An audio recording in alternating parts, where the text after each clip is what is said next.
Make sure my stuff's muted over here real quick. And then I've got everything running the way I need it to. Then we're going to do a little bit more film review.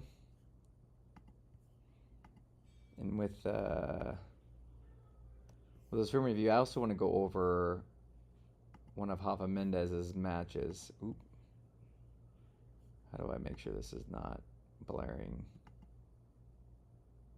I bet you it is. Sorry, guys. Give me just a second here. How do I... Give me just a second here.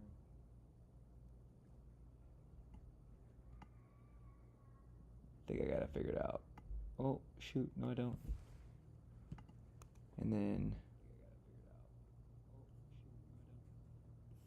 Oh, I have no idea what the frick I'm doing.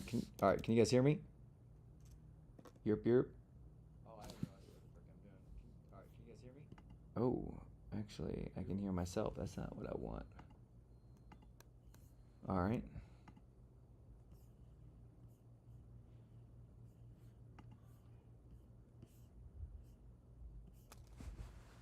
How the heck did I do that?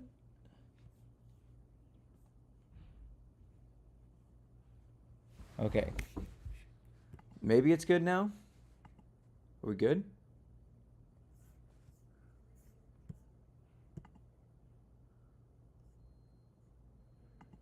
Let me just double check this real quick, guys. Sorry.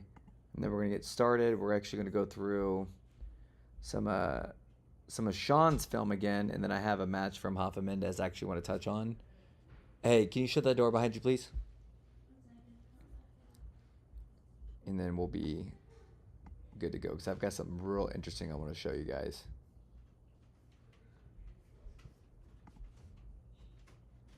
And then how do I pull my chat up so I can see this? Because I actually got it, guys, to where I've got a monitor now up and available so I can actually see everything, which is freaking awesome. So as you guys know, for those of you that don't, I actually have a school group that's in the links down below. With these actual links, guys, take you to the group. Let me be your step coach. I got my lapel guard instructional, everything else in there, but I also review your sparring film. So if you guys want your sparring film reviewed, make sure you guys go through the links down below and you guys can actually see it through there. But we're going to go through Sean's film. And I think he's got 2 sparring sessions there that we're actually going to go through. So let's go ahead and get this pulled up. So I don't think we actually pulled through on this one last time.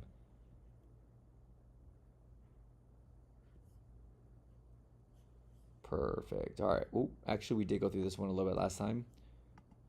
In fact, I chatted with him about it. But this one is fresh and ready to go. So let's go ahead and see what we got here. So for context, guys, for those of you who have not seen Sean before, Sean plays a lot of lapel guard, likes to play more the spider lasso, but has been developing more of his spider guard and some of the other, I want to say goofy positions that he plays sometimes, but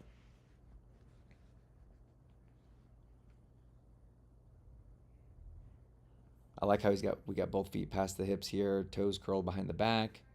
It's real good for distance control and getting the lapel, but we can't quite see what was going on. I think they were actually looking to reset, and then the guy hopped over.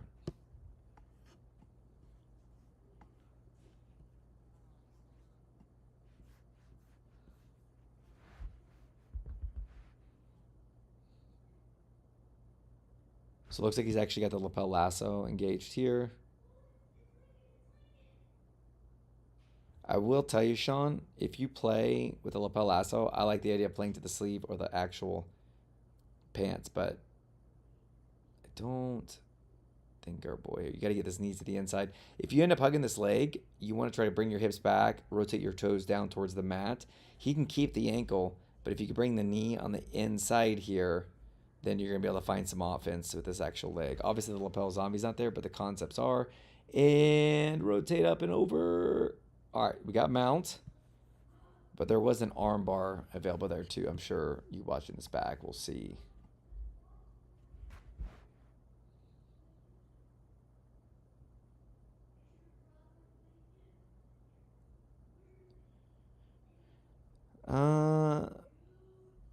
When you've got the grip, you got the choke.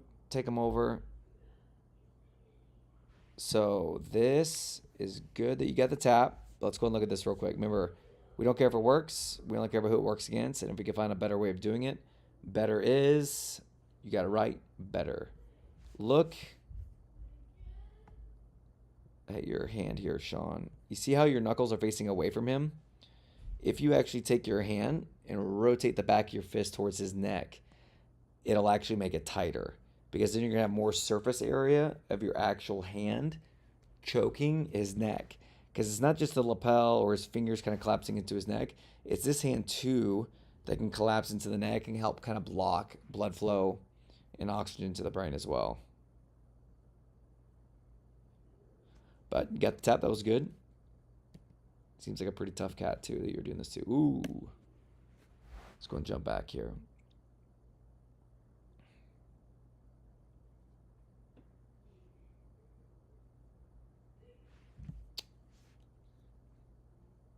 Okay, didn't look like I put a lot of crazy effort in defending this takedown. Got a good roll through. If, though, we're in this scenario here, your hips under your shoulders is horrible if you're defending a takedown. Your hips under the shoulders, if you're doing the takedown, is awesome. Okay, I saw what I was looking for there. Watch your right hand here, Sean. Right when he wraps around, whatever we're doing with our hands, your right hand needs to grab this like elbow, forearm, could be tricep area. In fact, I'll take that back, elbow, tricep area. Pull it up as high as you can. This is going to protect you from this scenario here. You see how he's got both of his hands locked together where it is Gable or S grip? If you get in this position here, bro, you're so screwed it's not even funny. Like, you're going to go for a flight. There's no real defense to this scenario if they get both their hands wrapped under your glutes like this. But if we take it back half a second here, see how his hands are not locked together? Pull up on his elbow joint, because then the best thing you can do is wrap around your body. That's the best thing you can do. Then we have better options on how to defend the takedown and maybe reverse it to a takedown of our own when we're comparing it to a situation that both arms are wrapped around our glutes like this. Both arms wrapped around our glutes is like a death sentence. It is guaranteed you're going to get taken down and be 110% miserable and not happy, right? But you're able to use that momentum, rotate him through, straight him out. So again, the outcome was awesome, but we don't care about the outcome. We care about the in-between, about how we actually got there, because that ultimately is what's going to help our jiu-jitsu improve. I think I've got this right over here. Let me go ahead and just... I don't know if you guys can hear it, but I've got a fly flying around my stinking head, and it is so annoying. Can you guys hear that? I forgot to do this real quick on Sean's post. I want him to see the live stream here. That's where I got his feedback for this one. So normally we see Sean in these live streams, but just in case, Sean's a busy guy and we're working on getting a good schedule together. But right now we do not have that, so we're kind of going as we have it available here. So okay, I'm not going to make too many comments there because I think you just let him escape so you can get back to your guard, which is totally fine.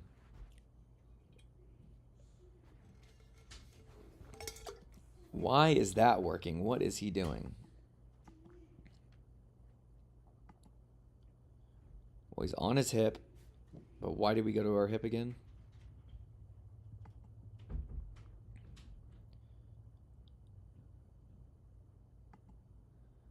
I think he's loosely thinking about ankle locks. He's done something like this a little bit before earlier, but looks like he's thinking about ankle locks, but we're going to keep focusing on what Sean's doing. Sean's the guy in the white gi.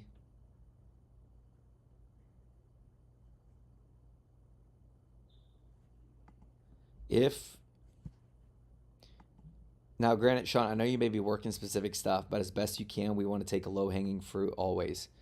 Watch this right here. What low-hanging fruit do we have available? This is true in no gi, but it's definitely really true in the gi. If your partner's wrist, especially if you're at this angle, is like on the inside of your belly button, so over here, left hand, tricep, right hand, grab the sleeve. We have the easiest sleeve drag in jiu-jitsu to where then you can sit up, left hand, which is the arm that's on top, reaches over, grabs behind the lat. Pendulum sweeps, arm bars, a lot of fun stuff we could do from there. But we want to develop a habit of taking the low-hanging fruit, even though we may want to work other specific things, right? I've got some spider lapel sparring that I did today that I'm going to have posted to the school group. But you guys will see in that like I'm really focused on specifically playing spider lapel, but there are some scenarios that I have to take another option because it is the best available one. I'm not just trying to practice the technique for the mechanics, but I'm trying to practice the right like direction and mindset with what I'm actually going for and what I'm trying to play in that round. Because my goal is to develop my overall level of jiu-jitsu.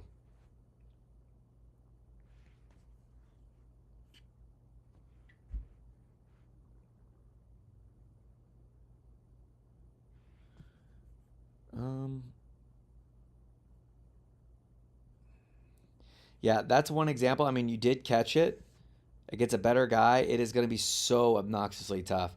Right now, you're playing like this double lapel type thing. Um, Man, I went through like a stage of like wanting it to work so bad too. But I'm telling you, this fly is distracting me. Dude, that fly is the size of Texas. I don't think it's a horse fly. But it's freaking huge. Um, I remember going through this like situation, like wanting to play with both. The problem is any off balances that we really get, they always have a post. And even if you can catch their post, like from here, if it's a really good guy, they're going to be able to adjust their balance at base. And this may be your one opportunity to off balance them. And we want to turn every off balance, if possible, into points or submission attempts, right? So if they post here, keep in mind, look, his shoulder is above his arm. And immediately his weight started going this way. I wonder if when you would have caught this arm, you kept driving him to your outside. So watch. You go, he catches. Yeah, this is somewhat of him. He's pivoting this foot to the inside, which is going to adjust his base, and it's not going to be there. I would play spider lapel. If you're going to play like a foot into the spider, you're going to want to control the other sleeve so that you can off balance, find the pant grip, and kind of connect. I literally, Sean, have sparring film that I'm going to post it later today. Actually, after we're done with this live stream, I'll get it started to get sent over to be able to see more of the concepts, like what I'm talking about.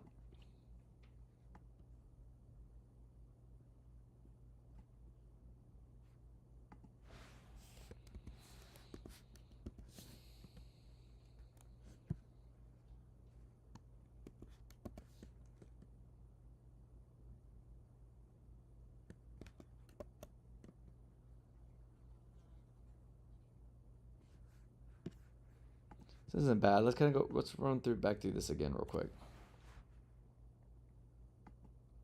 I do not like the bow and arrow choke. I think we've already talked about that, but it works. I get it.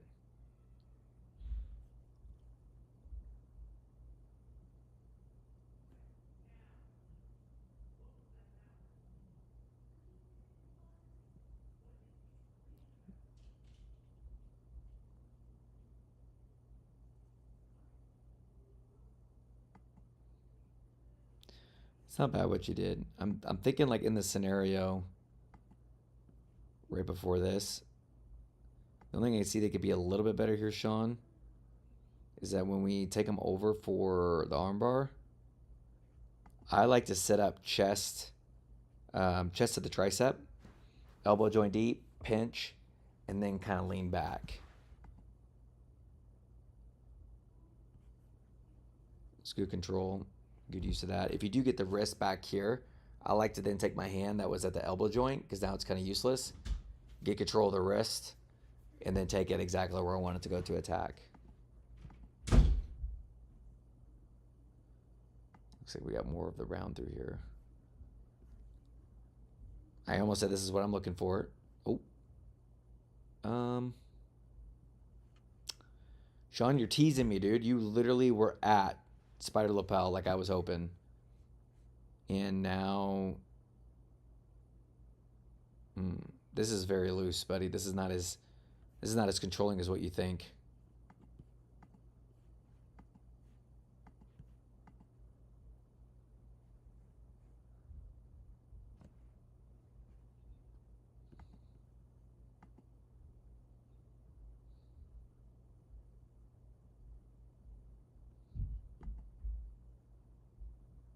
All right, let's see what we do through close guard.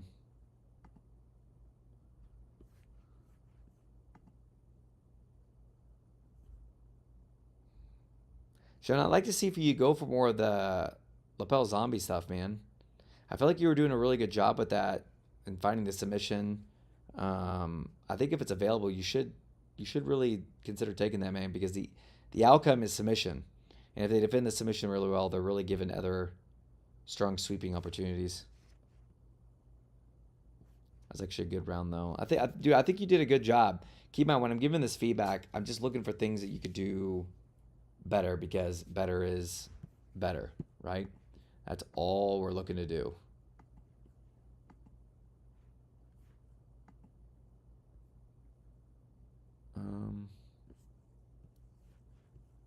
Hold on a second, guys. The second monitor is like not helping as much as I was hoping it was going to. Okay. All right, so obviously we're in the school group here, and you guys can check the links down below if you guys want to have your sparring film reviewed. But where...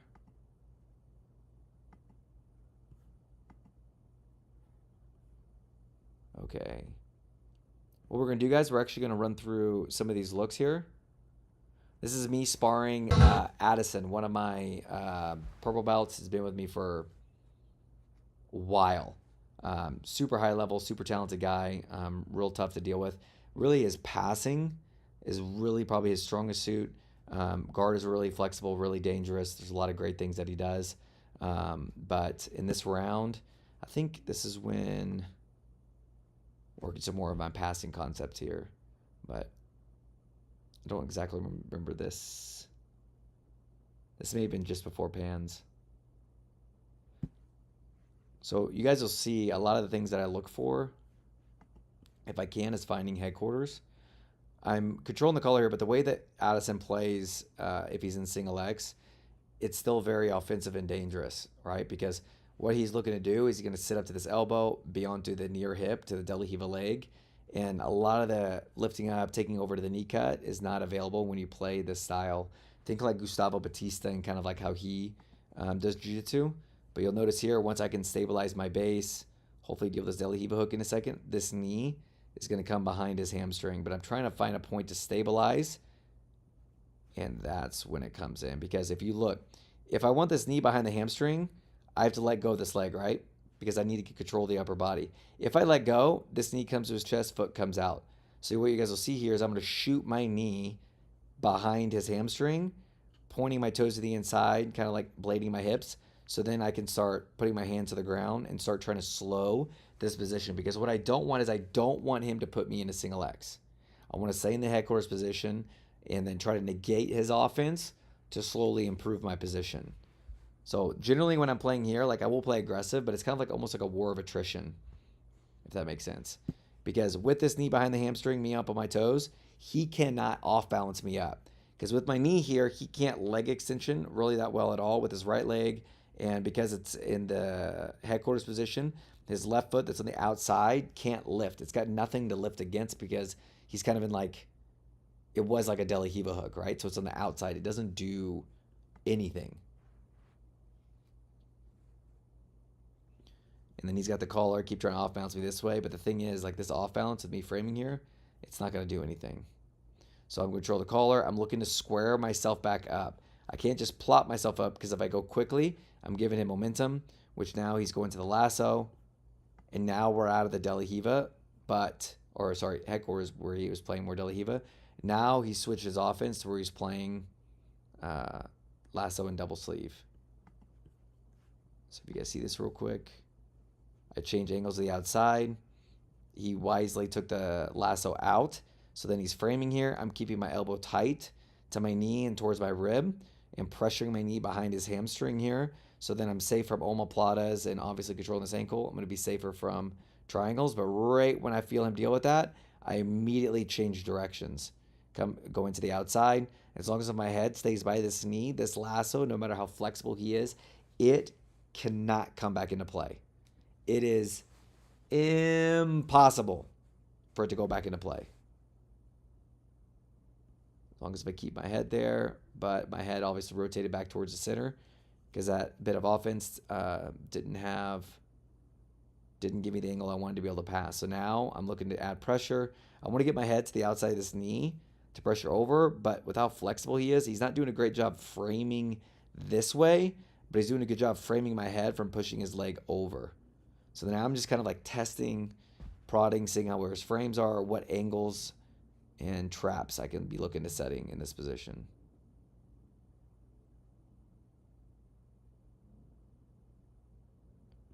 So now you guys didn't see it there, but I was going to use my knee to push this lasso out. Because right now, here, boom, seems like he's going to go deep lasso, but he goes shin to shin. Keep my base. But the biggest thing when I come back up, I have to keep my elbow connected to my knee or my elbow towards my rib. I got to get that knee connected there quickly because if I don't, boom, triangle is going to be available. Especially if I'm controlling the collar. The collar is great for posture. It's not great for defending triangles. The belt is way better. Now he's going cross sleeve, like a 2-on-1.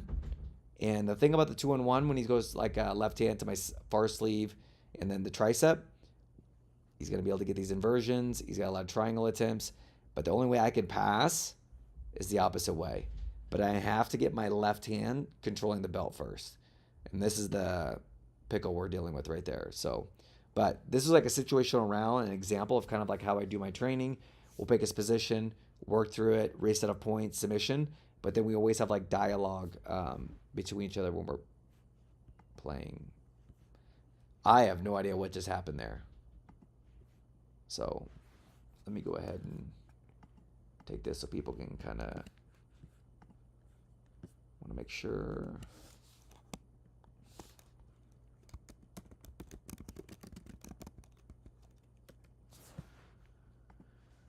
Want to make sure everybody can kind of refer back to that as they're going through. And then there was another one I was going to play through.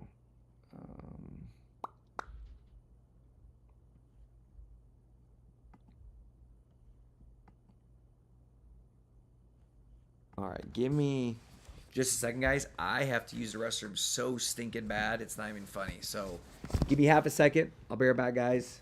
And then we're going to go through some sparring rounds from the actual feet. And you guys are going to see some lapel action. So give me just a second. I go pee real quick.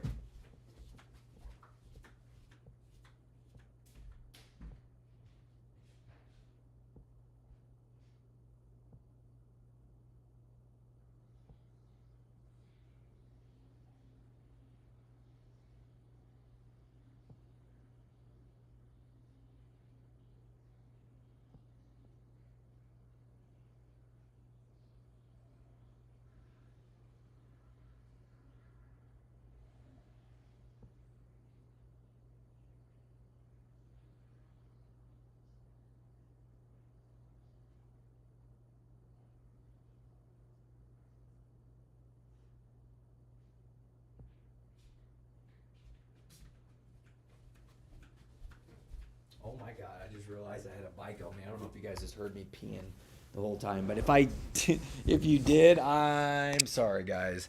Holy cow. Talk about a streamer error. Uh-oh. My monitor just went out. Why did my monitor go out? Come on, baby. Dude, I can't believe I just went to use the restroom with the mic hooked up. Guys, I'm sorry. I can't believe I did that. All right. This is going to be a good round. I appreciate you guys being patient, but also listening to me apparently pee. That was Embarrassing. All right, so bit of context here, guys. This is one of my brown belts. I actually didn't promote him to brown belt, but I did give him his first stripe because he's been with us long enough.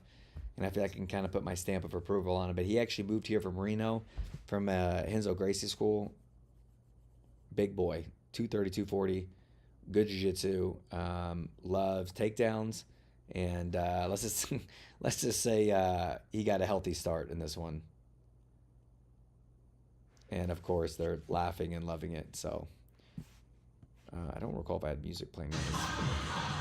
Yeah, we don't want to be playing music. I don't want to get hit in trouble for that. So here, I'm just trying to build my frames, doing everything I can to get some kind of connection to him.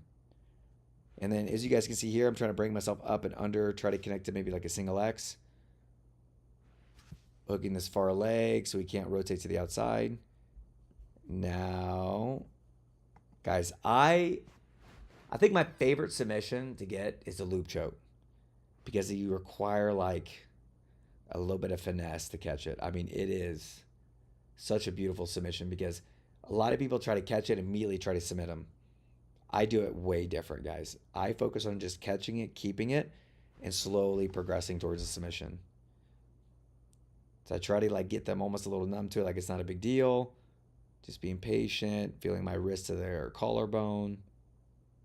Making them think I'm not going to go for it. Dude, I have to go for it from here.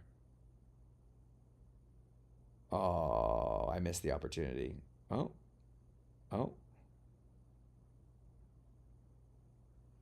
This was actually like a couple weeks, guys, before Pan, so I haven't reviewed this one live. No loop choke on that one. Wow. I assumed it was a loop choke based off what I had, and plus I've loop choked the mess out of Brandon like 100 times.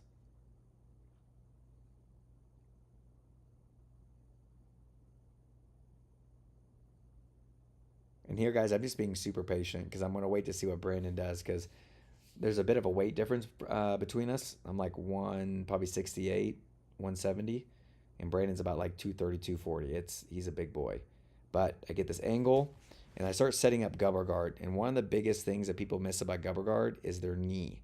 My knee needs to be on the inside of my elbow. If it's not, I'm not going to have any strength when it comes to off-balancing, moving, my partner, especially if they're of this boy's size. Let's just put it that way, right? But when I do this, it also protects my knee, but also makes it a lot stronger too.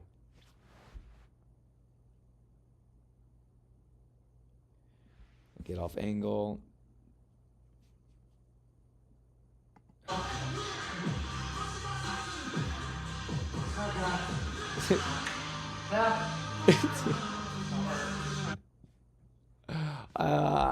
I kind of foresaw the submission coming. That's one of the reasons why I love Brandon. He's very animated, very aggressive, and he's got good jiu-jitsu, but he's very, let's just say animated, I think is a good way of putting it. All right. Close guard, honestly, is probably the safest spot for me to do jiu-jitsu with him because he's a little bit bigger. But I can also connect all of my other guards in this position.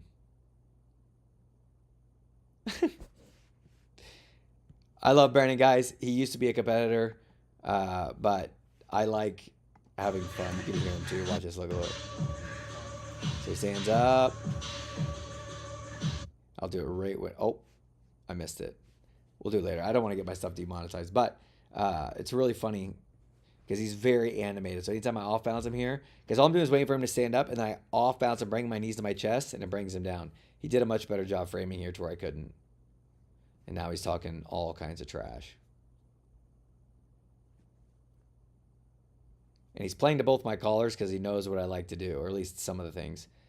But the spider lapel, guys, super strong. The one thing you always want to manage is that anytime you have, like, so we have one connection here. It's a gi into his body, and then we have the lapel to my hand. Where my foot is the fulcrum, right? So anytime we're playing spider guard, it's always going to be at the elbow. Doesn't change. But with the lapel, spider lapel, it can change. So the closer my foot gets to the armpit, the better the strength of the fulcrum is. So as you see here, I'm adjusting, and I'm going to try to like get my foot over as I, jeez. this off balance is tougher to do with lighter guys because they are very quick and aggressive. But the thing that's nicer about bigger guys is that once you get them to start teetering over and moving, it's kind of all she wrote because gravity really helps us out big time. But like I was saying earlier, the more I can have my foot between the end of the lapel and the armpit or even closer to the armpit, depending upon what I'm going for, the stronger the fulcrum is and the easier it's going to be for me to actually get the sweep. Oh, I forgot this was from the feet. I actually want to see more of my guard. This is me smother tapping him. This is a good round. This is against one of my purple belts, Addison. He has played against my lapel guard more than any human being that is alive. Like, a lot.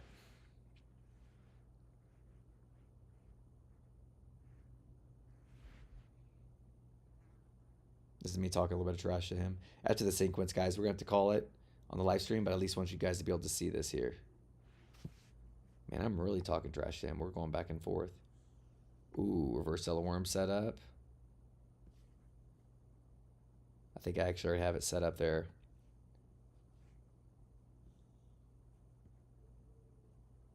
So the biggest thing that you guys want with a reverse cellar worm, especially if they defend well, like him being to his hip seems like a bad idea, but the alternative is if you're on your feet, you're giving up a free back take. You just can't stop it.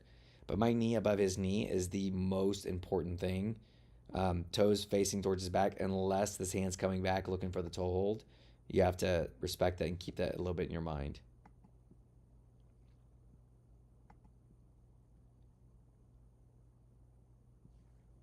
This is me trying to build height, trying to get more comfortable in the position because he's doing a good job taking his foot, controlling mine.